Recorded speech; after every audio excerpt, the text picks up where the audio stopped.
Hello everyone, welcome back to my channel once again. आज हम करने वाले ई वे बिल का revision. Yes, this is a chapter जो कि अकाउंट्स एंड रिकॉर्ड्स के अंदर ही अवेलेबल है, but I am taking this as a separate one because this is important. वो छोटू सा पार्ट है तो वो मैं एक सेपरेट रिकॉर्ड करके डाल दूंगी, बट ध्यान रखिएगा एग्जाम के पॉइंट ऑफ व्यू से आपने छोड़कर कुछ भी नहीं जाना है। एक बार चाहे रीड करो बट एटलीस्ट आपके माइंड में उसका कुछ कंटेंट होना चाहिए, because exam point of view से 1 या 2 मार्क का भी कुछ आ जाता है। That two is very important for us, है ना। तो without wasting any of the time हम स्टार्ट करते हैं ई वे बिल। सबसे पहली बात आती है ई वे बिल है क्या। देखो क्या होता है, जब भी गुड्स की मूवमेंट हो रही है, जब भी गुड्स की मूवमेंट हो रही है from one place to another, तो एक ये इलेक्ट्रॉनिक डॉक्यूमेंट है जो आप जीएसटी साइट पे जनरेट करते हो। गुड्स की मूवमेंट हो रही है उसका एक प्रूफ है, ई वे बिल जनरेट करके आप बिल रखते हो जो कि प्रूफ है कि this is a movement that is happening from this place to that place. तो क्या बोल रहा है ये, ई वे बिल क्या है, एक इलेक्ट्रॉनिक डॉक्यूमेंट है। ये क्या है, एक इलेक्ट्रॉनिक डॉक्यूमेंट है जो आप ई वे बिल की साइट पे जाके जनरेट करते हो, जो एक प्रूफ है, यस, जो एक एविडेंस है कि यस गुड्स की मूवमेंट हो रही है, सो दैट गवर्नमेंट को भी पता हो कौन सा व्हीकल कब कहां से कैसे मूव कर रहा है, so that they can inspect in between also. अब बात आती है ई वे बिल के बेनिफिट क्या क्या है। सबसे पहली बात तो आपका सब कुछ ऑनलाइन हो गया, आप ई वे बिल बना के चल रहे हो, सब इंफॉर्मेशन उनके पास है, बार बार वो नहीं रोकेंगे बीच में आपको, तो फिजिकल इंटरफेस जो है वो बार बार, जो बाउंड्रीज पे बार बार रोका जाता है वो कम हो गया है। दूसरी बात, गुड्स का फास्टर मूवमेंट इस वजह से हो गया है। सेकंड चीज क्या बोली इन्होंने कि एलिमिनेशन जो है, digital interface elimination, state boundaries को एलिमिनेट कर दिया गया है।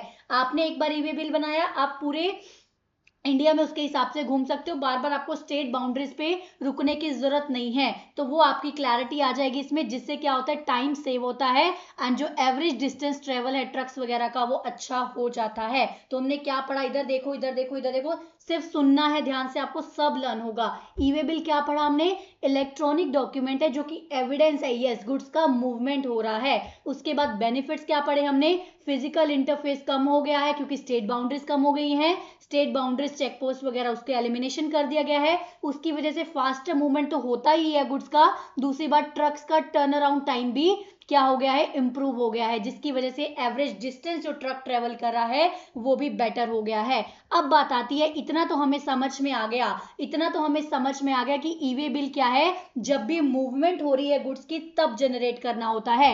ई वे बिल क्या है, जब भी गुड्स की मूवमेंट हो रही है तब जनरेट करना होता है। बट किसको कब कहां कैसे जनरेट करना है e way bill, let's understand that in detail. सबसे पहली बात है, ई वे बिल कब जनरेट करने की रिक्वायरमेंट है। क्या कोई भी कभी भी कहीं भी कैसे भी जा रहा है तो उसको ई वे बिल रिक्वायरमेंट है जनरेट करने की।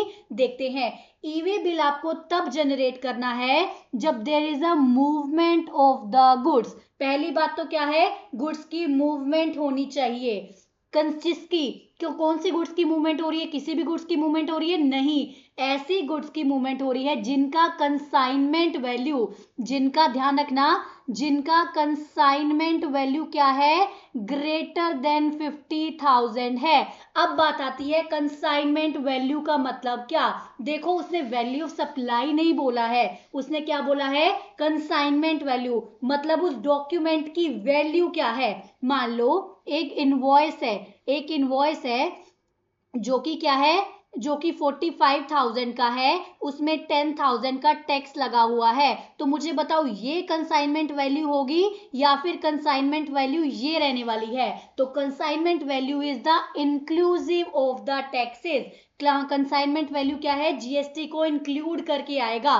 तो कंसाइनमेंट वैल्यू को आपने देखना है, आपने एक्सक्लूडिंग टैक्स वाला नहीं देखना है, आपने कंसाइनमेंट वैल्यू को देखना है। अगर वो वैल्यू एक्सीड कर रही है 50,000 से, बार बार मैं बोल रही हूं exceeding 50,000, it's not talking about exact, it's exceeding 50,000 की बात कर रहा है। अगर वो एक्सीड कर रही है 50,000 से, किस किस के रिलेशन में आपने मूवमेंट करा, हो सकता है आपने सप्लाई करना हो, जरूरी नहीं है कि आपने टैक्स इनवॉइस बनाना हो सकता है आप सप्लाई नहीं कर रहे हो बट स्टिल आप गुड्स की मूवमेंट कर रहे हो एक जगह से दूसरी जगह शिफ्ट करने के लिए गुड्स को, तो अदर देन सप्लाई होगा तो भी ई वे बिल बनाना पड़ेगा। स्टार मार्क कर लीजिए, सप्लाई के रिलेशन में तो बनाना ही है। नंबर 2, अगर अदर देन सप्लाई है तो भी आपको ई वे बिल बनाना है, या फिर due to inward supply from an unregistered person. मान लो मैं किसी अनरजिस्टर्ड पर्सन से गुड्स खरीद कर ला रही हूं, तो वो पर्सन तो अनरजिस्टर्ड है, लेकिन मैं मूवमेंट कर रही हूं from taking my goods to that unregistered place to मेरे प्लेस के लिए। तो अगर अनरजिस्टर्ड पर्सन के प्लेस से भी मूवमेंट हो रही है, उसकी भी कंसाइनमेंट वैल्यू एक्सीड कर रही है 50,000, then also you have to make the e way bill. इधर देखो हमने क्या पढ़ा, हमने पढ़ा ई वे बिल कब बनाना है, बिना देखे बताओ ई वे बिल कब बनाना है, जब मूवमेंट हो रही है गुड्स की। मूवमेंट किसी भी वजह से हो सकती है, इन रिलेशन टू सप्लाई है, अदर देन सप्लाई है, या फिर इनवर्ट सप्लाई है फ्रॉम अनरजिस्टर्ड पर्सन। लेकिन कंडीशन क्या है, जो कंसाइनमेंट वैल्यू है वो 50,000 से एक्सीड करना चाहिए। अब एक स्टार मार्क कर लो, डबल ट्रिपल स्टार मार्क कर लीजिए। क्या स्टार मार्क कर लीजिए, डबल ट्रिपल स्टार मार्क कर लीजिए।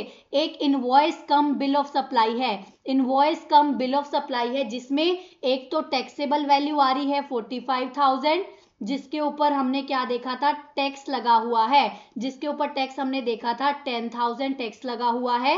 ठीक है, उसके अलावा एक एग्जम्प्ट सप्लाई भी थी बीच में, एग्जम्प्ट सप्लाई भी थी 20,000 की। तो मुझे बताओ क्या कंसाइनमेंट वैल्यू को मैं बना दूं 75,000। बट ध्यान रखिएगा, जब भी आप ये चेक कर रहे हो ई वे बिल की लिमिट, तो आपको एग्जम्प्ट आइटम को ऐड नहीं करना है, आपको एग्जम्प्ट वैल्यू को ऐड नहीं करना है, एग्जम्प्ट सप्लाई को आपको एक्सक्लूड करना है। तो वैल्यू ऑफ एग्जम्प्ट गुड्स को आपको क्या करना है, एक्सक्लूड कर देना है। वैल्यू ऑफ एग्जम्प्ट गुड्स को आपको क्या करना है, एक्सक्लूड करना है। बार बार ध्यान रखिएगा, जब भी आप अपने वो कंसाइनमेंट वैल्यू चेक कर रहे हो, एग्जम्प्ट सप्लाई की वैल्यू को एक्सक्लूड करके देखना है, क्या वो 50,000 से इंक्रीज कर रही है, यस तो इट्स ओके, अदरवाइज नहीं बनेगा। तो आई होप आपके माइंड में इतना फिट हो गया हो।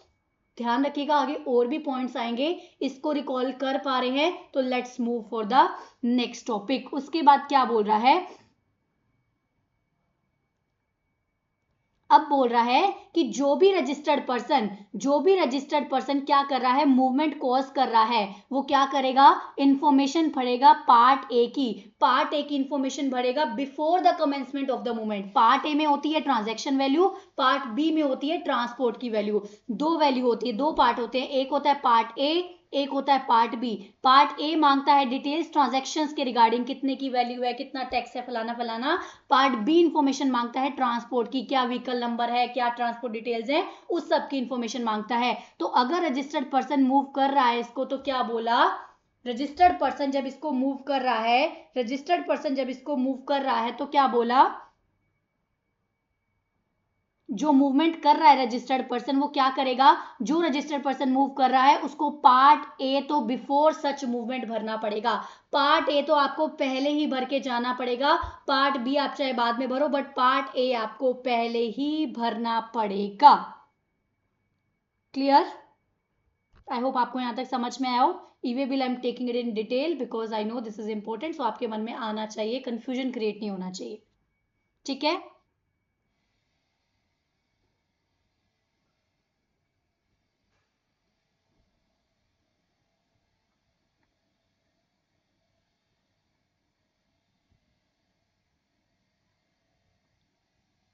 चलिए फटाफट से, हु कॉजेज द मूवमेंट, कौन मूवमेंट कॉज करता है, अगर सप्लायर रजिस्टर्ड है and undertake the transport to the goods, movement is caused by the supplier. अगर सप्लायर रजिस्टर्ड है, वो ट्रांसपोर्ट करवा रहा है, तो अल्टीमेटली सप्लायर कर देगा। अगर रिसिपिएंट अरेंज करता है ट्रांसपोर्ट, वो मूवमेंट कर रहा है, एंड जो सप्लाई है गुड्स की अनरजिस्टर्ड सप्लायर कर रहा है, तो रजिस्टर्ड रिसिपिएंट कर लेगा। तो मूवमेंट जो कॉज कर रहा है उसको ई वे बिल बनाना है, मूवमेंट जो कॉज कर रहा है उसको ई वे बिल बनाना है। चलिए उसके बाद आ जाता है एग्जाम्पल देख लेते हैं, फालतू उसकी हम चीजों को टाइम वेस्ट नहीं करेंगे, इतना ही करेंगे जितना हमारे एग्जाम के लिए कवर हो जाए। देखो क्या बोला, Bhanu Pratap shoe manufacturer registered कहां पे है, पंजाब में, सेल करता है goods to the shoe retailer in the Gujarat. ये क्या है, पंजाब का बंदा गुजरात को गुड्स सेल कर रहा है with a value of 48,000 excluding GST. Excluding GST बोल रहा है, अरे हम तो ई वे बिल के लिए क्या देखते हैं, consignment value which is inclusive of the tax. तो इस पे टैक्स लगा के कितना बन रहा है, 56,000 समथिंग बन रहा है, which is greater than the 50,000। तो क्या होगा, ई वे बिल बनाना है, बिल्कुल ई वे बिल बनाना मैंडेटरी है, ई वे बिल बनाना क्या है, मैंडेटरी है। तो सेकंड एग्जांपल में सिंपल है, अगर कोई पर्सन डिलीवरी चालान बना रहा है, मतलब उस पर टैक्स नहीं लगेगा, डिलीवरी चालान बना रहा है, तो डिलीवरी चालान 48 का है विच इज नॉट एक्सीडिंग 50,000, तो अल्टीमेटली उस पर ई वे बिल नहीं बनेगा, ई वे बिल नहीं बनेगा। अब बात आती है, ध्यान रखिएगा मेरी बात, अब ध्यान से सुनना, 2-3 वेरी इंपॉर्टेंट पॉइंट मैं आपको बताने वाली हूं। इधर देखो, सबसे पहली बात हमने क्या बोला, ई वे बिल तभी बनेगा, ई वे बिल तभी बनेगा जब कंसाइनमेंट वैल्यू ग्रेटर देन, जब कंसाइनमेंट वैल्यू ग्रेटर देन क्या है, ग्रेटर देन 50,000 है। इतनी बात समझ में आई नंबर 1? यस, इतनी बात समझ में आई। नंबर 2, जो ग्रेटर देन 50,000 है, इन्होंने कुछ नहीं बोला इंट्रा इंटर फलाना धमाका, कुछ नहीं बोला, चाहे वो इंट्रा है चाहे वो इंटर है, अगर कंसाइनमेंट वैल्यू ग्रेटर देन 50 है तो आपको ई वे बिल बनाना है। दिस इज अ एक स्टेटमेंट इन्होंने दे दी, ठीक है। उसके बाद 2 पॉइंट्स आपको याद रखने हैं, 2 पॉइंट्स आपको याद रखने हैं। दो ऐसी गुड्स हैं जिसमें मैंडेटरी, 2 ऐसी गुड्स हैं जिसमें आपको मैंडेटरी ई वे बिल बनाना है, चाहे वैल्यू 1 रुपए की भी क्यों ना हो। नंबर 1, सबको ये तो याद रहता है जॉब वर्कर के केस में, सबको ये तो याद रहता है कि जॉब वर्कर के केस में मैंडेटरी है, लेकिन जॉब वर्कर के केस में भी कब मैंडेटरी है। नंबर 1, अगर जॉब वर्कर गुड्स को इंट्रा स्टेट में दे रहा है, with in the state goods की सप्लाई कर रहा है, with in the state movement कर रहा है, तो क्या मैंडेटरी है? नहीं, तब वो 50,000 के हिसाब से ही चलेगा। मैंडेटरी कब है? मैंडेटरी कब है? जब वो इंटर स्टेट मूवमेंट कर रहा है by the principal to the job worker. ध्यान रखना, इंटर स्टेट मूवमेंट, अगर जॉब वर्कर के केस में इंटर स्टेट मूवमेंट है तभी मैंडेटरी है। इंट्रा स्टेट के केस में कुछ नहीं बोला है, तो इंट्रा स्टेट के केस में हम अपनी 50,000 वाली लिमिट चेक करने वाले हैं। तो क्या बोला, where the goods are sent by principal located in one union territory और स्टेट वो दूसरे में भेज रहा है, तो उनको क्या करना पड़ेगा, मैंडेटरी बनाना पड़ेगा। इतनी बात समझ में आई? इंटर स्टेट के केस में है। नंबर टू आता है हैंडीक्राफ्ट गुड्स के केस में। हैंडीक्राफ्ट गुड के केस में अगर इंटर स्टेट मूवमेंट है, अगर इंटर स्टेट मूवमेंट है, मैं बार बार बोल रही हूं, inter state movement handicraft goods के केस में, तो आपको क्या करना पड़ेगा, मैंडेटरी ई वे बिल बनाना पड़ेगा। अब ये कुछ एग्जम्पशन की बात कर रहा है, समझ नहीं आ रही क्या बोल रहा है, चलिए एग्जम्पशन की बात कर रहा है, तो चलिए समझ नहीं आ रही क्या बोलता है, हम देखते हैं। ध्यान रखिएगा, जब हम पढ़ेंगे रजिस्ट्रेशन चैप्टर, अगर आपने थोड़ा भी पढ़ा है, नहीं भी पढ़ा, तो मैं आपको बताती हूं, जब भी हम इंटर स्टेट गुड्स की सप्लाई करते हैं, इधर देखो, जब भी हम इंटर स्टेट गुड्स की सप्लाई करते हैं तो मैंडेटरी रजिस्ट्रेशन लेना होता है। जब हम इंटर स्टेट गुड्स की सप्लाई करते हैं तो मैंडेटरी रजिस्ट्रेशन लेना होता है, लेकिन वहां पर एक्सेप्शन दी गई थी हैंडीक्राफ्ट वाली गुड्स को, कि ठीक है अगर आप हैंडीक्राफ्ट गुड्स का करते हो, सप्लाई करते हो, तो चाहे आप इंटर स्टेट करो तो आप लिमिट चेक करो, आपको मैंडेटरी रजिस्ट्रेशन नहीं लेना है, ठीक है, वो एक एक्सेप्शन थी। तो ये बोलना चाह रहा है, भले ही हैंडीक्राफ्ट वालों को इंटरस्टेट मूवमेंट के केस में एग्जम्प्ट किया गया है रजिस्ट्रेशन से मैंडेटरी, लेकिन ई वे बिल से एग्जम्प्ट नहीं किया गया है। ई वे बिल तो उनको बनाना ही पड़ेगा, भले ही वो 1 रुपए की इंटरस्टेट वैल्यू सप्लाई कर रहे हैं, इंटरस्टेट सप्लाई कर रहे हैं, उनको ई वे बिल बनाना ही पड़ेगा। आई होप आपको समझ में आया ये पॉइंट। इधर देखो, मेरे साथ रिकॉल करो, हमने क्या पढ़ा, ई वे बिल बनेगा जब कंसाइनमेंट वैल्यू ग्रेटर देन 50,000 है, right, consignment value greater than 50 है, इट्स ओके। 2 पॉइंट हमने पढ़े जहां पे मैंडेटरी है। पहली बात, इंटरस्टेट मूवमेंट जॉब वर्कर के केस में, इंटरस्टेट मूवमेंट हैंडीक्राफ्ट के केस में। अब हैंडीक्राफ्ट के केस में हमने रजिस्ट्रेशन में पढ़ा था कि भले ही इंटरस्टेट आप सप्लाई करते हो तो आपको मैंडेटरी रजिस्ट्रेशन लेना होता है गुड्स के केस में, लेकिन हैंडीक्राफ्ट वालों को एग्जम्प्ट किया गया था। ठीक है, भले ही आप इंटरस्टेट गुड्स का सप्लाई कर रहे हो तो आप मैंडेटरी रजिस्ट्रेशन नहीं भी लोगे जब तक आपकी लिमिट क्रॉस नहीं होती, चलेगा, लेकिन भले ही आपको वहां एग्जम्पशन दे दी गई, बट ई वे बिल के रिगार्डिंग आपको कोई एग्जम्पशन नहीं है। तीसरी बात आपको ध्यान रखनी है, ये जो मैंडेटरी ई वे बिल बोला गया है वो इंटर स्टेट के केस में है, इंट्रा स्टेट के केस में आपको वही लिमिट चेक करनी है। मैं बार बार बोल रही हूं, हम आधा अधूरा पढ़ के जाते हैं, फिर हमें लगता है हम तो अच्छा करके आए थे, पेपर हम पास नहीं हो पाए। सो ध्यान रखिएगा, तो इंट्रा के केस में आपको प्रॉपर लिमिट्स चेक करनी है। आई होप आपको इतनी बात समझ में आ गई होगी। उसके बाद अगर बिल टू शिप टू का केस है, अगर बिल टू शिप टू का केस है,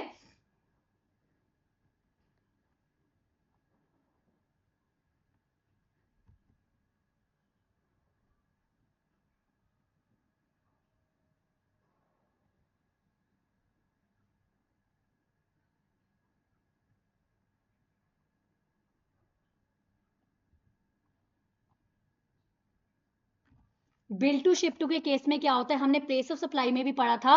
बिल टू शिप टू में केस में क्या होता है, मान लो मुझे किसी ने ऑर्डर दिया, मुझे सी ने कुछ गुड्स का ऑर्डर दिया, मेरे पास वो गुड्स अवेलेबल नहीं थी, लेकिन जिस पर्सन से मैंने गुड्स खरीद के सी को बेचनी थी वो पर्सन सी के आसपास ही रहता है, वो पर्सन सी के स्टेट में ही रहता है। तो मैंने बी को ऑर्डर दिया, मैंने बी को ऑर्डर दिया कि ठीक है आप मुझे बिल कीजिए, मैं आपसे गुड्स खरीद रहा हूँ, लेकिन प्लीज गुड्स भिजवा डायरेक्टली सी को दे दीजिए, बिकॉज उसको मैंडेटरी अभी अर्जेंटली चाहिए गुड्स। तो बिल टू शिप टू के केस में एक ही ई वे बिल की रिक्वायरमेंट है, क्योंकि मूवमेंट तो एक ही बार हो रहा है ना गुड्स का। बिल टू शिप टू के केस में ओनली वन टाइम ई वे बिल की रिक्वायरमेंट है, वो चाहे ए जनरेट करे चाहे बी जनरेट करे, कोई भी कर सकता है, लेकिन एक ई वे बिल ही चाहिए, बिकॉज जो मूवमेंट ऑफ द गुड्स है वो एक टाइम पे हो रहा है, जो मूवमेंट ऑफ द गुड्स है वो एक टाइम पे हो रहा है। तो चाहे ए करे चाहे बी करे, हमें उससे कोई लेना देना नहीं है, लेकिन only one e way bill is required to be generated. ये छोटे छोटे पॉइंट्स हैं जो आपको एमसीक्यूज में कंफ्यूज कर सकते हैं। Only one e way bill is required to be generated. उसके बाद information to be furnished in e way bill. E way bill में क्या क्या इंफॉर्मेशन देना होता है, अगर पार्ट ए की बात करें, पार्ट ए की बात करें उसमें जीएसटी लेगा, सप्लायर का, रिसिपिएंट कहाँ डिलीवरी कर रहे हो, टैक्स इनवॉइस कितना है, बिल ऑफ सप्लाई है, इनके डिटेल्स देगा, date of the sub goods क्या है, एचएसएन कोड, मतलब जो भी इनवॉइस में डिटेल्स होती हैं वो सब ले लेगा। तो ये कौन फर्निश करेगा, to be furnish by registered person who is causing the movement. ध्यान रखना रजिस्टर्ड पर्सन की बात हो रही है, यहाँ पे रजिस्टर्ड पर्सन की बात हो रही है, who is causing the movement, वो करेगा इसमें इंफॉर्मेशन फिल करेगा। यहां भी हमने देखा था, जब हमने देखा था कौन ई वे बिल बनाएगा, यहां भी हमने देखा था, क्या देखा था हमने, whenever movement of the causing due to this the registered person जो मूवमेंट कोज कर रहा है, ध्यान रखिएगा रजिस्टर्ड पर्सन के लिए है, ये जो रजिस्टर्ड पर्सन मूवमेंट कोज कर रहा है उसको इंफॉर्मेशन फिर देनी है। पार्ट बी में ट्रांसपोर्टर की डिटेल होती है, ये जैसे एक बार रीड कर लीजिएगा, ऐसा तो नहीं पूछेगा खास। पार्ट बी में ट्रांसपोर्टर की डिटेल होती है, क्या डिटेल हो जाएंगी कि रेलवे रिसिट नंबर क्या है, गुड्स जीआरएन नंबर, अगर आप जीटी के थ्रू भेज रहे हो तो जीआरएन नंबर क्या है, एयरवे के थ्रू भेजो तो बिल नंबर क्या है, लैंडिंग क्या है, बिल ऑफ लैंडिंग नंबर क्या है, व्हीकल नंबर क्या है, तो ये सब पूछेगा। ये कौन भरेगा, it's to be furnished by a person who is transporting the goods. ध्यान रखिएगा पार्ट ए की इंफॉर्मेशन भरेगा रजिस्टर्ड पर्सन जो मूवमेंट कोज कर रहा है, पार्ट टू की इंफॉर्मेशन भरेगा transporter who is causing the movement जो एक्चुअल में गुड्स को ट्रांसपोर्ट कर रहा है। हाउएवर पार्ट ए में इंफॉर्मेशन ट्रांसपोर्टर भी भर सकता है। अगर रजिस्टर्ड पर्सन ने ट्रांसपोर्टर को बोला तुम पूरा ई वे बिल बना दो तो वो भी भर सकता है। ई कॉमर्स ऑपरेटर है या कुरियर एजेंसी है जहां पे गुड्स सप्लाई की जा रही है उनके थ्रू, तो वो भी भर सकते हैं। ठीक है, तो मतलब पार्ट ए की इंफॉर्मेशन ये लोग भी भर सकते हैं। कुछ ऐसा कुछ लो का वो नहीं हो जाएगा कि आपने लो को कंप्लाई नहीं किया। Once the consignee enters the detail in a part A of the e-way bill, तो पार्ट ए क्या है, जनरेटेड विच कंसिडर टेम्परेरी नंबर। जैसे ही पार्ट ए भरा तो पार्ट ए भरते ही एक जनरेट टेम्परेरी नंबर जनरेट हो जाएगा, तो ये ट्रांसपोर्टर को दे दीजिएगा, फिर ट्रांसपोर्टर पार्ट बी भर के क्या करेगा, ई-वे बिल जनरेट करेगा और साथ में उसको कैरी कर लेगा। तो ये कब यूजफुल है, जब सप्लायर इनवॉइस प्रिपेयर कर रहा है बिजनेस ट्रांजैक्शन के रिगार्डिंग, जब उसके पास ट्रांसपोर्टर की डिटेल ही नहीं है, उसके पास डिटेल ही नहीं है, तो पार्ट ए भी ए भर के ट्रांसपोर्टर को दे देगा, फिर बोलेगा ठीक है तुम अपनी अपनी इंफॉर्मेशन डालते चलो।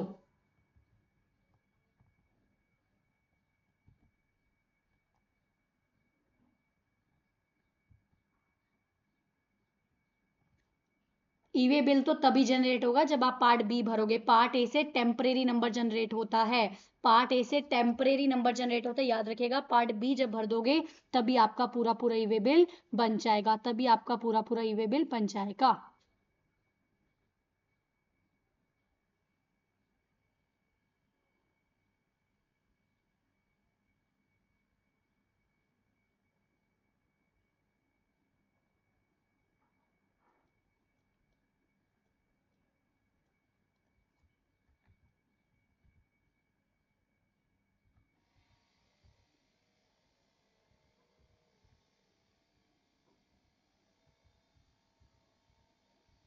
I was just looking for one point.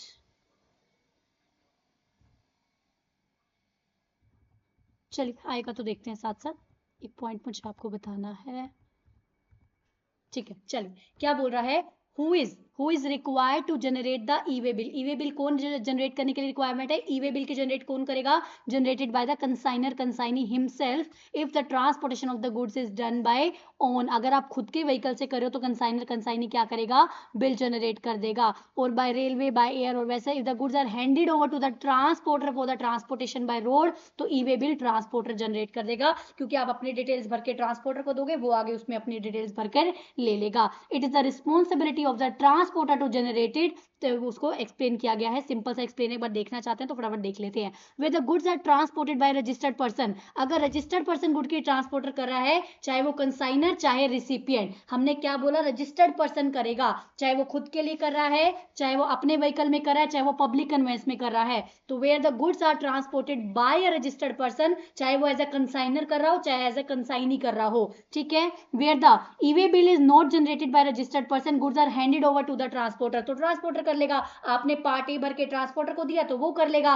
अगर आप क्या कर रहे हो, the goods are transported by railway और एयर और वेसल, तो जब ई वे बिल जनरेट करते हो by registered person being the supplier, तो क्या होता है, before the movement part B आपको भरना होता है ना, लेकिन क्या बोला गया है, पार्ट बी बिफोर मूवमेंट कोज करने से नहीं, वो बाद में भर सकते हैं, क्योंकि उनको इन्फॉर्मेशन चाहिए होती है। देखो रेल के केस में क्या होता है, रेल एयर के केस में क्या होता है, आपके पास ई वे बिल होना चाहिए, जब आप गुड्स को ले रहे हो, उनसे कलेक्ट कर रहे हो, क्योंकि आपको नंबर वगैरह चाहिए होता है, जो भी आपको रेलवे नंबर वगैरह चाहिए होता है, वो आपके पास नहीं होता, वो तभी होगा जब आप रेल वाले आपको देंगे, है ना। तो मूवमेंट कोज होगी आप तब भी कर सकते हो, तब भी उसके बाद भी मूवमेंट कोज होने के बाद भी आप ई वे बिल अपना जनरेट कर सकते हो। लेकिन जब रेलवे से आप अपना गुड्स ले रहे होगे, वो आपसे चेक करते हैं कि आपने ई वे बिल जनरेट किया है, तो तब आपके पास होना चाहिए।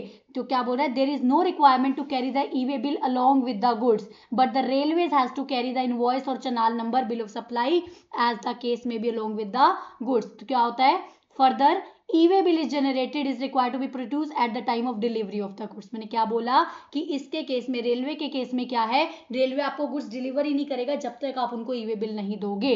द रजिस्टर्ड पर्सन में at his on option generate the e-way bill. देखो क्या होता है, अब आप अगर आपके मन में क्वेश्चन आए, हम ये तो समझ गए कि 50,000 से ज्यादा वैल्यू हो तो ई-वे बिल जनरेट है, मान लो वैल्यू 50 से कम है बट स्टिल मेरा मन हो रहा है मुझे ई-वे बिल को कंप्लाई करना है, मुझे ई-वे बिल बनाना है, तो क्या आप कर सकते हो, बिल्कुल कर सकते हो। It is a option with you, ये एक ऑप्शन है, बट मैंडेटरी तभी है जब आप, वो जो हम मैंडेटरी लिमिट पढ़ के आए हैं, मैंडेटरी तभी है जब आप पढ़ के आए हो, अदर देन दैट आपका 50,000 से कम का है तो भी आप कर सकते हो। Where the movement is caused by unregistered person either in own conveyance or through the transporter, he or the transporter at the option में generate the e-way bill।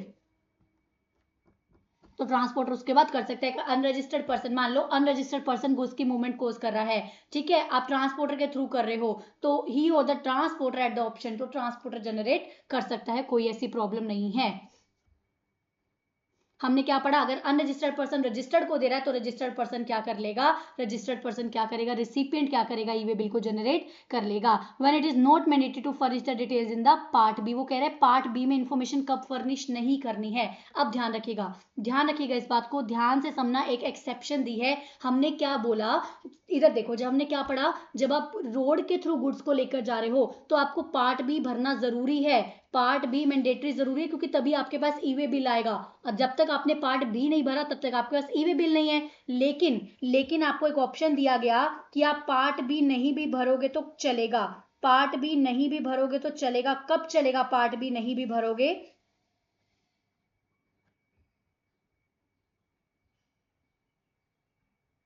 Part B नहीं भी भरोगे तो कब चलेगा, देखो क्या होता है, आपने क्या करना है, ए से लेकर बी की जगह तक, ए से लेके बी की जगह तक आपने गुड्स को डिलीवर करना है, ठीक है, आपने ए से लेके बी की जगह तक गुड्स को डिलीवर करना है।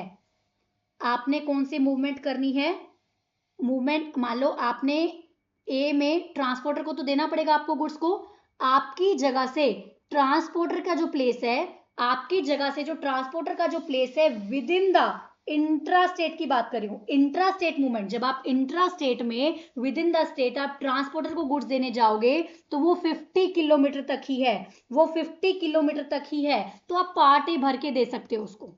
अगर विद इन द स्टेट जब आप ट्रांसपोर्टर को देने जा रहे हो, विद इन द स्टेट जब आप ट्रांसपोर्टर को देने जा रहे हो, तो ट्रांसपोर्टर का जो डिस्टेंस ट्रेवल है आपका वो विद इन 50 किलोमीटर ही है, तो आप पार्ट ए भर के दो, पार्ट बी नहीं भी भरोगे तो चलेगा। अब ठीक है, आपने ए स्टेट में ट्रांसपोर्टर को दे दिया, वो सब कंप्लाई करके आगे लेकर चला गया, आगे लेकर चला गया, फिर उसने बी को दिया। अब बी वाला आगे क्या करेगा, वो आपको आगे गुड्स आके डिलीवर करेगा। जब बी वाले ने आगे, जब एक्चुअल पर्सन को, कंसाइनी को गुड्स देनी है, कंसाइनर ने ए को देनी थी, अब बी ने किसको देनी है, कंसाइनी को देनी है जिसको एक्चुअल में गुड्स चाहिए। तो जब बी देने जा रहा है, वो भी अगर with in the state with in 50 kilometre है, तो वो भी पार्ट ए भर के दे आएगा, वो भी पार्ट ए भर के दे आएगा। ध्यान रखिएगा, अगर with in the state greater than 50 kilometre का डिस्टेंस है, ग्रेटर देन 50 किलोमीटर का डिस्टेंस है, तो पार्ट ई भरना, पार्ट बी भरना जरूरी है। विद इन द स्टेट होना चाहिए, इंट्रा स्टेट होना चाहिए, plus with in the 50 kilometre होना चाहिए। जो डिस्टेंस है वो ग्रेटर देन 50 नहीं है, तो आप पार्ट ए भर के दे सकते हो। देखो एक बार इसमें भी देख लो अच्छे से, अगर डिस्टेंस, अगर क्या बोला, डिटेल ऑफ द कन्वेंस में not be furnish in part B where the e way bill goods transported for a distance up to 50 kilometre within the state. अगर गुड्स का within the state travel होना है, अगर goods को within the state travel करना है, वो भी अप टू 50 किलोमीटर, तो पार्ट भी आप नहीं भरोगे तो चलेगा। मतलब जब आपने किसी कंसाइनर के थ्रू गुड्स को किसी और स्टेट में भेजना है, तो जब आप कंसाइनर के पास जा रहे हो, जब बिजनेस प्लेस से कंसाइनर के पास जा रहा है, या फिर आगे वो सीधा कंसाइनी को देना चाह रहा है, जब वो ट्रांसपोर्टर अगली स्टेट में पहुंचने के बाद ट्रांसपोर्टर आगे कंसाइनी को देने जा रहा है, तो भी with in the state 50 kilometre तक चलेगा। उसके बाद unique e way bill number upon the generation of the e-way bill is a unique number shall be made available to the supplier। एक यूनिक नंबर होता है जो कि सप्लायर को मिल जाएगा। The supplier, recipient and the transporter तीनों उसको kept कर सकते हैं। तो जो ई वे बिल है वो कौन कैप्ट कर सकता है, supplier, recipient and the transporter. E way bill क्या है, यूनिक नंबर है, unique e way bill number है। Transport of the goods from one conveyance to another,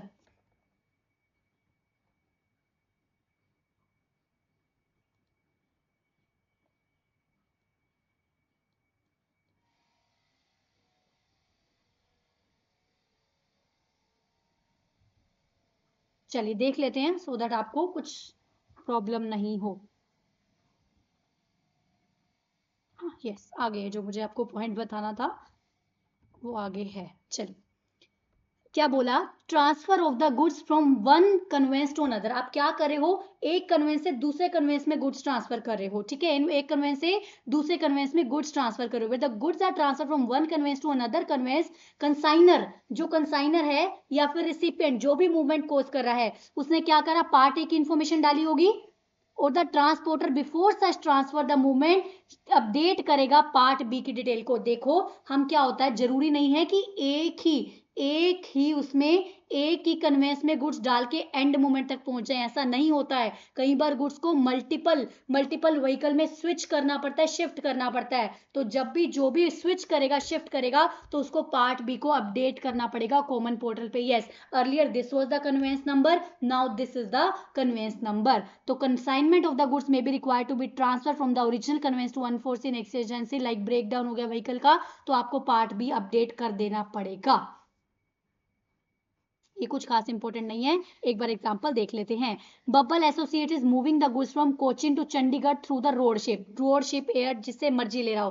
first bubble ने क्या करा, जनरेट करा e way bill, first page of the movement the from its place to the shipyard and enter the vehicle number, ठीक है। Next क्या होगा, it will submit the goods to the shipyard, ठीक है, उसने एंटर करा, shipyard को goods दे दिया एंड अपडेट कर दिया mode of transport as a ship, ठीक है, एंड ट्रांसपोर्ट कर दिया document, e way bill system उसका जनरेट हो गया। उसके बाद जब गुड्स मुंबई में लोड हुई, जब गुड्स मुंबई में पहुंच गई, तो उन्होंने कंसर्न ट्रांसपोर्टर को दिया होगा, शिप से तो उसके घर पे नहीं जाएंगी गुड्स। जब गुड्स मुंबई में पहुंची, शिप यार्ड वाले ने क्या करा, व्हीकल नंबर को अपडेट करना पड़ेगा। वो क्या करेगा, अपडेट करेगा vehicle number. Yes, this is the number now we have to update, जिसके थ्रू अभी गुड्स जा रही हैं, ठीक है। आपको बार बार, जितनी बार आप व्हीकल चेंज करोगे, आपको नंबर अपडेट कर देना पड़ेगा। उसके बाद yes, very very very important point जो बहुत कंफ्यूजन करते हैं, एक बात मुझे बताओ, मेरे पास 3 इनवॉइसेस हैं, 1, 2 एंड 3। एक की कंसाइनमेंट वैल्यू 50 है, एक की कंसाइनमेंट वैल्यू 40 है, एक की कंसाइनमेंट वैल्यू 60 है, एक की कंसाइनमेंट वैल्यू 70 है, मानो 4 है। ठीक है। Each consignment, each invoice is a separate document. Her invoice को सेपरेट डॉक्यूमेंट मान के उस पे चेक करना है ई वे बिल बनेगा या नहीं बनेगा। You can't consolidate all the invoices and then make the e way bill. इतनी बात समझ में आती है। मैं एक सप्लायर हूं, मैंने 4 इनवॉइसेज हैं, एक ही स्टेट में एक ही गली के 4 बंदों को माल भेजना है, किसी की वैल्यू 50 है, 60 है, 40 है। मुझे हर सेपरेट इनवॉइस के रिगार्डिंग चेक करना पड़ेगा ई वे बिल बनेगा कि नहीं बनेगा। इतनी बात क्लियर है। Each invoice is a separate document यहां पर है, मुझे सबके रिगार्डिंग सेपरेटली चेक करना पड़ेगा ई वे बिल बनेगा कि नहीं बनेगा। अब आप बोलोगे कंसोलिडेटेड ई वे बिल की कुछ तो बात होती है, हम क्यों नहीं मिलाकर बना सकते। अरे बाबा, कंसोलिडेटेड ई वे बिल का ऑप्शन किसको है, जब ट्रांसपोर्टर के पास गुड्स आ गई, उसके बाद बहुत सारे ई वे बिल आ गए, वो कंसोलिडेट करके एक ई वे बिल बना सकता है। जो इनवॉइस पर्सन है, सप्लायर है, उसके लिए each document is a separate document. तो ध्यान रखना, after e way bill has been generated, e way bill आप ईच के रिगार्डिंग देख चुके हो, मल्टीपल कंसाइनमेंट आपने ट्रांसपोर्ट कराने हैं, तो ट्रांसपोर्टर को अगर लगता है बहुत ज्यादा हो रहे हैं, तो वो एक consolidated e way bill generate कर सकता है, क्योंकि वो किस किस के डॉक्यूमेंट को उठा उठा के दिखाएगा, तो एक कंसोलिडेटेड ई वे बिल बना देगा। इतनी बात क्लियर है, कंफ्यूजन क्रिएट नहीं करनी है। आपके लिए बीइंग अ सप्लायर, आपको ईच डॉक्यूमेंट को एक सेपरेट डॉक्यूमेंट ट्रीट करना है, उस पर चेक करनी है ई वे बिल की रिक्वायरमेंट। ठीक है। मल्टीपल ई way bill, consolidated e way bill कब बनता है, जब मल्टीपल ई वे बिल की जो रिक्वायरमेंट है पूरी हो चुकी है, अब कंसोलिडेट करके एक बना दो। Just to check the limit आप कंसोलिडेट नहीं कर पाएंगे। ठीक है। सिंगल डॉक्यूमेंट, ये ट्रांसपोर्टर के लिए हेल्पफुल है कि yes this is a single document I can carry with the combination of the multiple E way bill. तो एक ट्रिप शीट है, कंसोलिडेटेड ई वे बिल क्या है, एक ट्रिप शीट है जो कि डिफरेंट ई वे बिल्स की इंफॉर्मेशन को कंसोलिडेट करके रखता है एंड एक ही व्हीकल में सबको लेकर जा रहा है। तो कंसोलिडेटेड ई वे बिल की अपनी इंडिपेंडेंट वैलिडिटी पीरियड नहीं होता है। आई नो बहुत सारे लोगों को लगता है हमें ई वे बिल आता है, but still we miss the point, क्योंकि हम क्या करते हैं, स्टडी मटेरियल पे ध्यान नहीं देते हैं। So that's the main reason I am taking the study material as a revision purpose. चलो, कंसोलिडेटेड ई वे बिल का खुद का इंडिपेंडेंट वैलिडिटी नहीं है, क्योंकि वो तो इंडिविजुअल को क्लब करके बनाया गया है। मान लो जो कंसाइनर है, मान लो अब मैंने क्या करा, मेरी एक गुड्स 10,000 की थी, मेरी 20,000 की थी, 30,000 की थी, मेरे पास 4 इनवॉइसेस से 10 5 6 इनवॉइसेस से 10 ईच, तो मुझे तो ईवे बिल नहीं बनाना था ना, मुझे तो ईवे बिल नहीं बनाना था, क्योंकि मेरे लिए तो एक इनवॉइस सेपरेट इनवॉइस है और ईच इनवॉइस की वैल्यू 50,000 से एक्सीड नहीं करी। तो अल्टीमेटली मैंने क्या करा, मैंने तो बिना ईवे बिल बनाए किसको दे दिया, ट्रांसपोर्टर को दे दिया। अब ट्रांसपोर्टर ने क्या करा, अब ट्रांसपोर्टर ने जब एग्रीगेट करा कंसाइनमेंट वैल्यू को, उसके लिए कंसाइनमेंट वैल्यू तो बढ़ गई ना 50,000 से ज्यादा, उसके लिए तो कंसाइनमेंट वैल्यू बढ़ गई ना। तो वो क्या करेगा, ईवे बिल जनरेट कर देगा, उस इनवॉइसेस के बेसिस पे कंसोलिडेटेड ईवे बिल एक जनरेट कर लेगा प्रायर टू द मूवमेंट। ठीक है।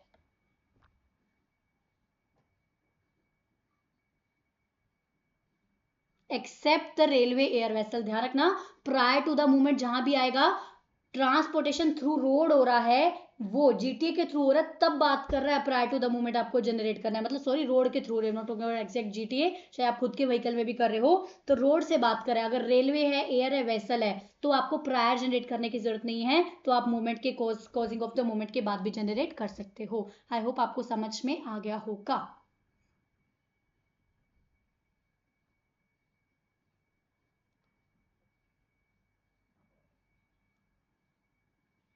जब आप गुड्स को किसके थ्रू सप्लाई करे हो, ई कॉमर्स ऑपरेटर के थ्रू करे हो, कोरियर एजेंसी के थ्रू करे हो, तो पार्ट ए की जो इन्फॉर्मेशन है वो लोग भी भर सकते हैं, कोई इसमें प्रॉब्लम नहीं है। Information submitted for E way bill will be use for filing the GST return. जब भी आपने क्या करा, पार्ट ए में इन्फॉर्मेशन भरी, ई वे बिल भी shall be made available to the register from the common portal, आपके जीएसटी R1 के लिए वो रिफ्लेक्ट होना स्टार्ट हो जाएगा। सो मिसमैच नहीं होना चाहिए, तो आपका मिसमैच नहीं होना चाहिए। चलो उसके बाद cancellation of E way bill.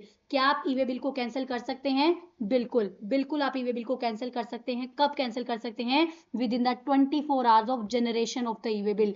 ध्यान रखना, with in the 24 hour of the generation of the e way bill, generate करने के 24 घंटे के अंदर अंदर आप कैंसिल कर सकते हो। लेकिन उसकी भी एक एक्सेप्शन है, ये कैंसिल नहीं हो पाएगा अगर ये ट्रांजिट में वेरीफाई हो चुका है। एक बार अगर ये ट्रांजिट में वेरीफाई हो चुका है तो ये कैंसिल नहीं हो पाएगा। क्या ई वे बिल को आप वेरीफाई कैंसिल कर सकते हो? बिल्कुल। कब तक कर सकते हो? With in 24 hours of generation of the e way bill. लेकिन एक बार वो वेरीफाई हो चुके इन ट्रांजिट तो आप उसको कैंसिल नहीं कर पाएंगे, तो आप उसको कैंसिल नहीं कर पाएंगे। फर्दर उसके बाद बोला जो भी आपने ई वे बिल जनरेट करा वो 15 डेज तक वैलिड है। वो 15 डेज तक क्या है? वैलिड है। 15 डेज तक वो क्या है? वैलिड रहेगा।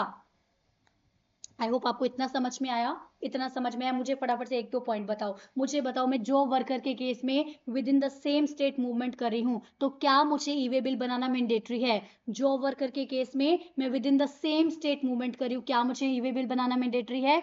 नो, बिकॉज इंटर के केस में मैंडेटरी है। उसके बाद मुझे बताएंगे, मैंने एक invoice cum bill of supply दिया जिसमें 50,000 की तो वैल्यू ऑफ इनवॉइस थी। उसके बाद 10,000 की एग्जाम सप्लाई थी, 10,000 का टैक्स था, वैल्यू होगी कंसाइनमेंट की 70। तो क्या मुझे ई वे बिल बनाना है?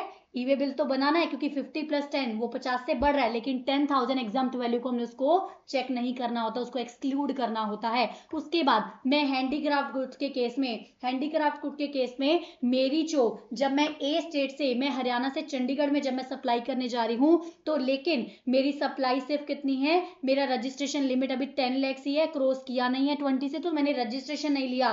तो क्या मुझे ई वे बिल बनाना जरूरी है दूसरी स्टेट में भेजने के लिए? Yes, even though you are not required to take registration, still you have to make the e way bill. उसके बाद आप मुझे बताएंगे, क्या ई वे बिल को कैंसिल कर सकते हैं? बिल्कुल कर सकते हैं। कब तक कर सकते हैं? With in the 24 hours the generation. लेकिन एक बार अगर वो वेरीफाई हो गया इन ट्रांजिट तो आप उसको कैंसिल नहीं कर पाएंगे। दूसरी बात आप मुझे बताएंगे, जब मैंने ई वे बिल बनाना है तो क्या मैं मल्टीपल इनवॉइसेस को क्लब करके चेक करूं? No, each document is a separate document. लेकिन ट्रांसपोर्टर आगे क्लब करके उसको कंसोलिडेट करके एक ई वे बिल बना सकता है, कंसोलिडेटेड ई वे बिल, जो उसके लिए काम का रहने वाला है। उसके बाद बारी आती है वैलिडिटी कितनी है। वैलिडिटी कितनी है, मतलब जो आपने ई वे बिल बनाया उसकी वैलिडिटी कितनी रहने वाली है।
चलिए एक गिलास पानी पी लीजिए आप भी, देन हम स्टार्ट करते हैं।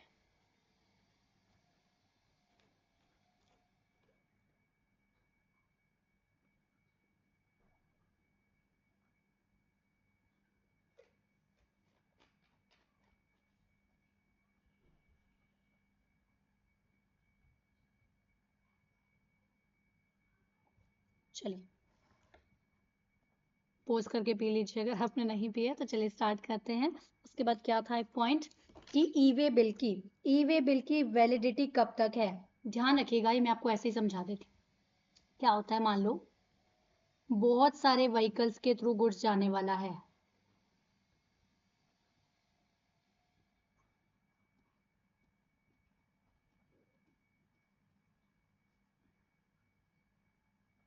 ठीक है, बहुत सारे व्हीकल के थ्रू गुड्स जाने वाला है। देखो, सबसे पहली बात, अगर आप ओवर डायमेंशनल कार्गो में गुड्स भेज रहे हैं, अगर आप ओवर डायमेंशनल कार्गो में गुड्स भेज रहे हैं तो अप टू 20 किलोमीटर 1 डे लेना चाहिए। अप टू 20 किलोमीटर 1 डे की वैलिडिटी है।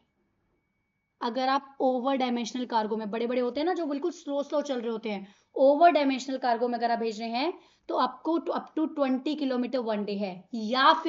या फिर आप मल्टी मॉडल ट्रांसपोर्ट करा रहे हैं, गुड्स को बहुत सारे व्हीकल्स के थ्रू गुजरना है, जिसमें से एक व्हीकल शिप भी है, जिसमें से एक मोड ऑफ कन्वेंस क्या है, शिप भी है, एक मोड ऑफ कन्वेंस शिप भी है, तो भी अप टू 20 किलोमीटर 1 डे लेना है।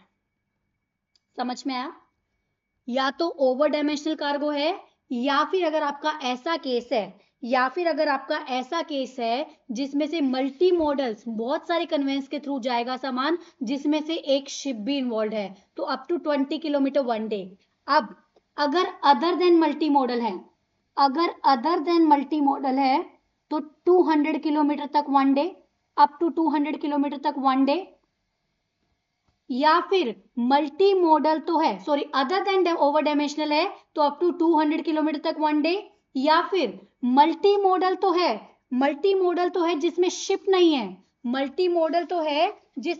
नहीं है, तो अप टू 200 किलोमीटर तक 1 डे।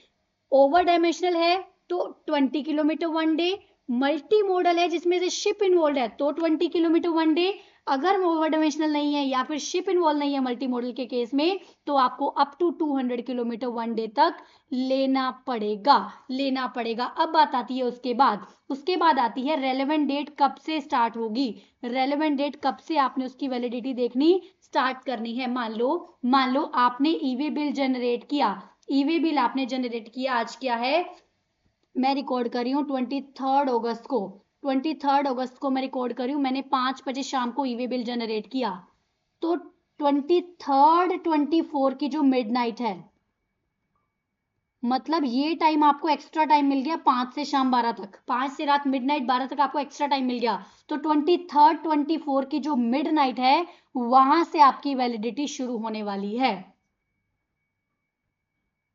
ठीक है, suppose e-way bill is generated 12:04, जिस दिन आपने जनरेट किया तो उसकी मिडनाइट से आपको चालू करना है टाइम देखना। मिडनाइट मतलब 15-16, second day will be 12th का मिडनाइट, तो ऐसे आपको अपने मिडनाइट चेक करने हैं। तो जब भी जनरेट किया उसकी मिडनाइट से आपको चालू करनी है वैलिडिटी चेक करनी। ठीक है, समझ में आया?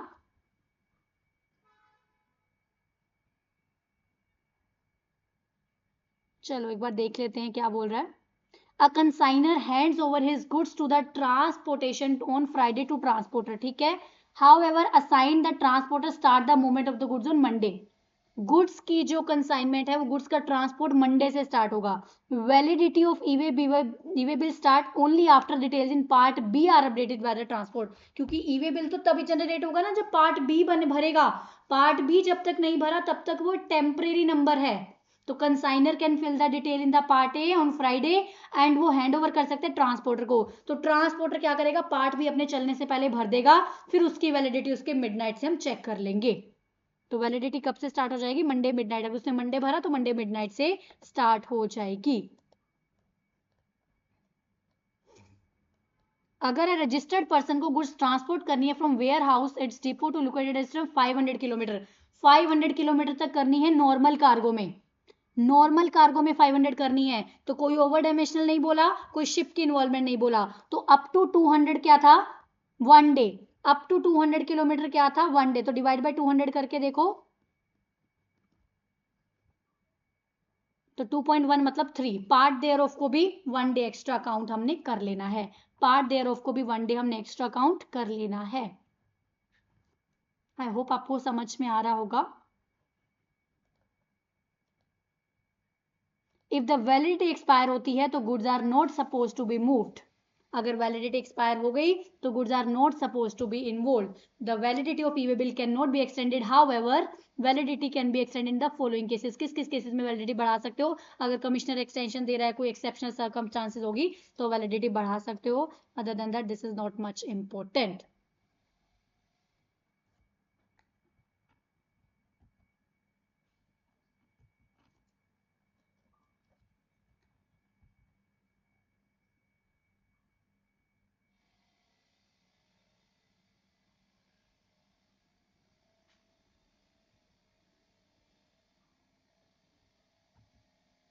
देखो, the details of the e way bill generated shall be made available to the supplier. E way bill की डिटेल सप्लायर को दी जाएंगी अगर a part A has been furnished by the recipient. अगर रिसिपिएंट या ट्रांसपोर्टर ने ही पार्ट ए भरा है तो सप्लायर को आपको डिटेल देनी पड़ेगी।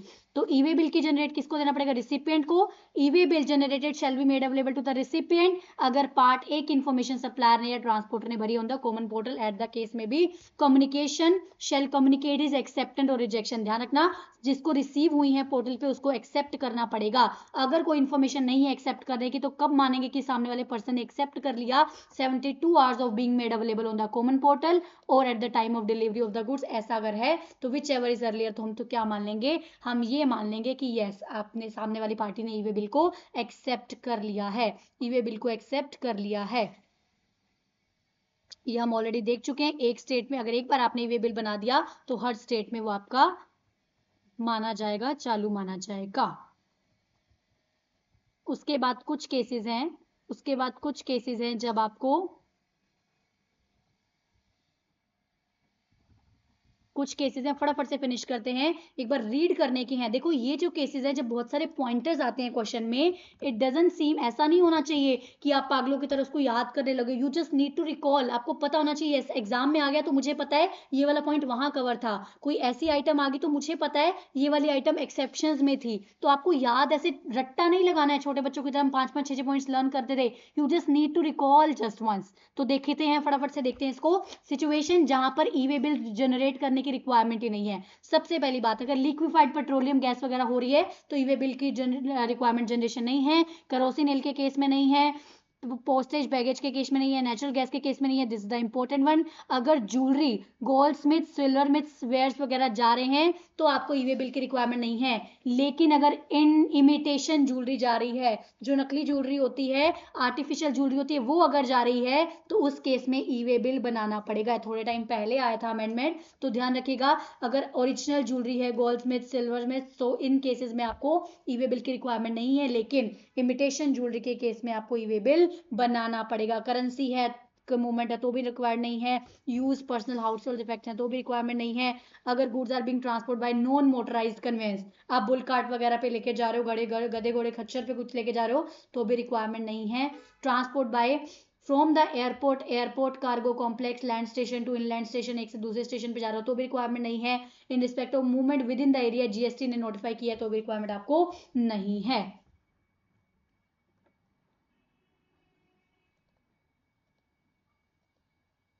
डी ऑयल के केक में भी आपको रिक्वायरमेंट नहीं है। अगर अल्कोहलिक लिकर है तो भी रिक्वायरमेंट नहीं है। नो सप्लाई अगर शेड्यूल 3 के केसेस है तो भी रिक्वायरमेंट नहीं है। कस्टम्स वगैरह के हैं तो भी नहीं है। अगर ट्रांसपोर्ट कार्गो नेपाल भूटान के हैं तो भी नहीं है। जस्ट एक बार रीड कर लीजिएगा, इसमें कुछ भी नहीं है, जस्ट टू रीड वंस।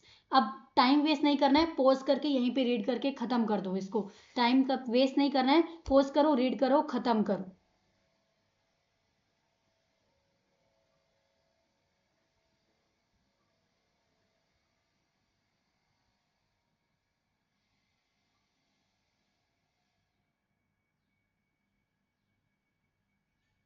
अब बात आती है, ये एक इंपॉर्टेंट पॉइंट है, ये मैं आपको बता देती हूँ, ये वाला। अगर गुड्स आर आप किसको दे रहे हो? वे ब्रिज पेमेंट के लिए गुड्स दे रहे हो, back to back business of the set consignor weighbridge को दे रहे हो। बस आप इतना याद रखो, अगर गुड्स वे ब्रिज को दी जाती हैं एंड जो डिस्टेंस कवर है एंड जो डिस्टेंस कवर है वो अप टू 20 किलोमीटर है, तो आप सिर्फ डिलीवरी चालान देकर खत्म करो, आपको कुछ भी ई वे बिल नहीं देना है। अगर डिस्टेंस मोर देन 20 किलोमीटर है तो आपको डिलीवरी चालान के साथ साथ ई वे बिल भी देना पड़ेगा। ध्यान रखिएगा, अगर गुड्स क्या है किसको, वे ब्रिज को दी जाती हैं। तो ये मैंने एक इंपॉर्टेंट पॉइंट आपको याद कराया। दूसरा इमिटेशन ज्वेलरी का, वो अच्छे से याद करना, बाकी एक बार रीड कर लेना, बाकी एक बार सिर्फ रीड कर लीजिएगा। Documents to be carried, you got just nothing to recall. अगर सर्कमस्टांसेस ऐसे कहते हैं तो कमिश्नर क्या करेगा, नोटिफाई कर सकता है कि कौन कौन से डॉक्यूमेंट्स आपको कैरी करने हैं। Verification of the documents at the conveyance, verification हो सकता है। Inspection and the verification of the goods भी हो सकता है। ये एग्जाम्पल के थ्रू हम देख लेते हैं। Where the conveyance carrying 25 consignment is intercepted and in person in charge of conveyance produce the valid e way bill. ठीक है, valid e way bill produce कर सकता है, कर देता है, अदर रेलेवेंट भी कर देता है in respect of 20 consignment but unable to produce with respect to the fine consignment। 25 consignment एक बंदा लेकर जा रहा था, 20 के रिगार्डिंग तो पूरे डॉक्यूमेंट्स हैं उसके पास, ठीक है, 5 के रिगार्डिंग नहीं है, तो क्या होगा, with respect to the 5 consignment, जो कंसाइनमेंट बच गए उसको डिटेन कर सकता है, कन्फिस्केट कर सकता है, can be made only with respect to the fine consignment and conveyance in respect of which violation. मतलब जो आपने कन्वेंस, जिसके रिगार्डिंग आप नहीं प्रोड्यूस कर पाए डॉक्यूमेंट, उसी को वो रोक सकता है, उसी को वो आगे रोक सकता है। उसके बाद क्या बोल रहा है, facility for uploading the information regarding detention of the vehicle. अगर मेरे व्हीकल हैज बिन डिटेन, आपका व्हीकल डिटेन कर दिया गया है मोर देन 30 मिनट से ज्यादा, तो आपको उसका क्या करना पड़ेगा, इन्फॉर्मेशन पोर्टल पे उसकी चली जाएगी। Blocking of the e way bill, e way bill की ब्लॉकिंग क्या है, अगर आपने क्या है, blocking of the e way bill means disabling the tax payer from generation of the e way bill. अब ऐसे कौन से केसेस हैं जब आपको ई वे बिल ही जनरेट नहीं करने दिया जाएगा। एक बात बताओ, आप नॉर्मली भी बहुत सारे घपले करते हो, नॉर्मली आप अच्छे टैक्स पेयर नहीं हो, मतलब टाइमली कंप्लायंसेस नहीं करते, तो गवर्नमेंट क्या करती है, आपकी ई वे बिल जनरेशन की साइट को ही ब्लॉक कर देती है, that you can not even make the e way bill, suspend कर देती है कि you can not even make the e way bill. कब, अगर आप कॉम्पोजिशन वाले पर्सन हो तो आपने 2 टैक्स पीरियड तक, 2 कंसेक्यूटिव क्वार्टर तक आपने रिटर्न नहीं भरी है, 2 कंसेक्यूटिव क्वार्टर तक आपने टैक्स की पेमेंट नहीं करी है। दूसरा, अगर आप नॉर्मल हो तो 2 पीरियड की बात हो रही है, नॉर्मल में 2 टाइप के लोग आते हैं, या तो आप मंथली स्कीम में हो तो 2 महीने की आपने रिटर्न नहीं भरी, या फिर आप क्यूआरएमपी में हो तो आपने 2 पीरियड मतलब 2 क्वार्टर का टाइमली नहीं करा, या फिर आपने जीएसटी 1 2 पीरियड की नहीं भरी, 3 भी नहीं भरी, जीएसटी 1 नहीं भरी। तो अगर ऐसे पर्सन हो या फिर जिसका रजिस्ट्रेशन सस्पेंड कर दिया गया है, तो अल्टीमेटली आपका क्या कर दिया जाएगा, ई वे बिल को ब्लॉक कर दिया जाएगा। सिंपल सी बात, ई वे बिल कब ब्लॉक होगा, जब आपने रिटर्न्स वगैरह टाइमली फाइल नहीं करी है, या फिर आपका रजिस्ट्रेशन सस्पेंड कर दिया गया है, लेकिन उसके बाद भी आप कमिश्नर को रिक्वेस्ट वगैरह करके आप करा सकते हो। सही, कमिश्नर को रिक्वेस्ट वगैरह करके आप उसको ओके करा सकते हो।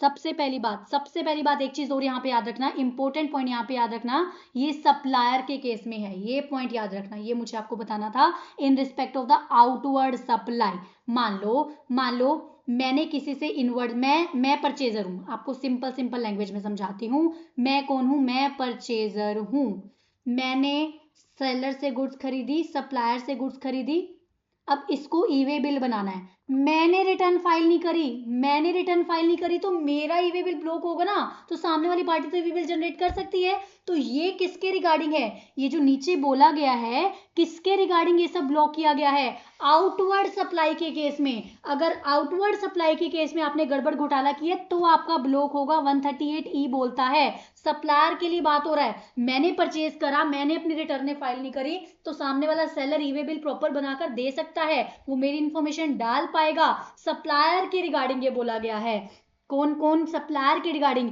कि जो सप्लायर है जो आउटवर्ड सप्लाई कर रहा है वो पार्ट ए में इंफॉर्मेशन नहीं भर पाएगा, इस चीज को ध्यान रखिएगा।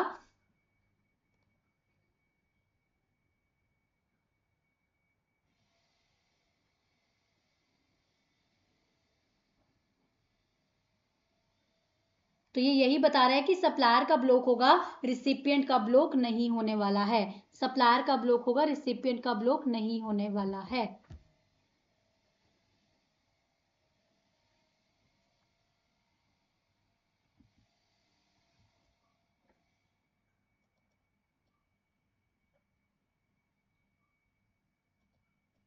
देखो उसके बाद एक लास्ट पॉइंट बचता है, एक चीज मुझे आपको और क्लियर करानी है। सप्लायर्स के प्रेमाइसिस से गुड्स कहाँ जा रही है, ट्रांसपोर्टर के गोडाउन में जा रही है। गोडाउन वाला फिर आगे रिसिपिएंट टैक्स पेयर को दे रहा है। ट्रांसपोर्टर के गोडाउन में गुड्स जा रही हैं, तो गुड्स की मूवमेंट क्या हो रही है, the goods in the movement including, goods की मूवमेंट इंक्लूड करी जाएगी when they are stored in the transporters godown, even if the godown is located in the same city में लोकेटेड क्यों ना हो, लेकिन prior to the delivery shall also be accompanied by e way bill. तो इनको पूरा यहाँ पे चाहे आप ट्रांसपोर्टर के गोडाउन में ही क्यों ना भेज रहा हो, तो आपको वो भी उस पीरियड में हम इंक्लूड कर लेंगे।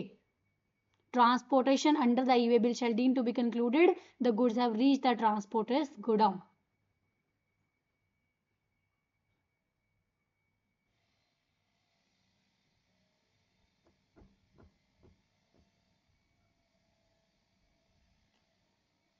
जब एक बार ट्रांसपोर्टर के गोडाउन में गुड्स पहुंच गई, उसके बाद रिसिपिएंट द गुड्स जानी है, तो tax payers any other place of business a valid e way bill shall be required. तो सिंपल सी बात करें, गुड्स की अगर मूवमेंट हुई है, गुड्स की मूवमेंट में इंक्लूड करता है वो टाइम जब वो ट्रांसपोर्टर्स के गोडाउन में स्टोर की जा रही हैं। Prior to the delivery shall always be accompanied by valid e way bill. तो आपको पूरा वैलिड ई वे बिल देना पड़ेगा, उस पीरियड को भी हम ऐड कर लेंगे। उसके बाद एक चीज मुझे आपको बतानी थी, बहुत सारे स्टूडेंट्स की कंफ्यूजन रहती है। मान लो एक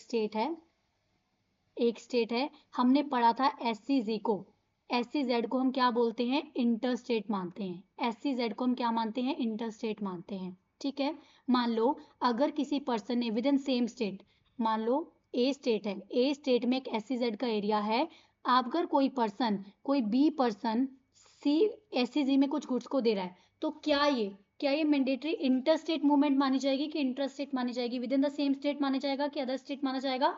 ध्यान रखिएगा, ईवी बिल के रिगार्डिंग ये विद इन सेम स्टेट ही माना जाएगा। जब सप्लाई करनी होती है, टैक्स लगाना होता है, तो वो इंटरस्टेट होता है। बट इस केस में, ईवे बिल के केस में with in the same state है, तो 50,000 वाली वो लिमिट वगैरह चेक करेंगे। ध्यान रखिएगा ये बात। चलिए यहाँ पर अपना फिनिश होता है ईवे बिल। डिटेल में हमने कर लिया है, कुछ भी नहीं छोड़ा है। होप आपको समझ आ गया हो, लर्न हो गया हो। एक बार कर लिया मतलब सब लर्न। ठीक है, तो कब कब रिक्वायरमेंट नहीं है वो एक बार आप रीड कर लीजिएगा, रेस्ट ऑल इज फाइन। एक बार क्वेश्चन देख लीजिएगा, you are good to go for the exam. चलिए मिलते हैं next time, till then bye bye, take care everyone. Yes, एक चीज मुझे आपको बोलनी थी, मुझे फटाफट से कमेंट सेक्शन में कमेंट करके ये बता दीजिएगा, next chapter you want the exemption या फिर ITC। अगर आप टाइमली देख के बता दोगे मुझे, तो yes I will be taking up the yours, जो भी आपकी चॉइस है, otherwise I choose as per my description. तो आप मुझे बता दीजिएगा, अगर आप वीडियो जल्दी देख लेते हो आजकल में, तो आप मुझे बता दीजिएगा पहले एग्जाम्पशन करना है ITC करना है, बिकॉज दोनों बड़े चैप्टर है, मुझे थोड़ा टाइम चाहिए उनको कराने के लिए। अच्छे से लंबा टाइम लेके करेंगे, नॉट दैट लंबा टाइम, बट अच्छे से कि आपको अच्छे से समझ में आए। चलिए मिलते हैं next time, bye bye, take care everyone, good bye.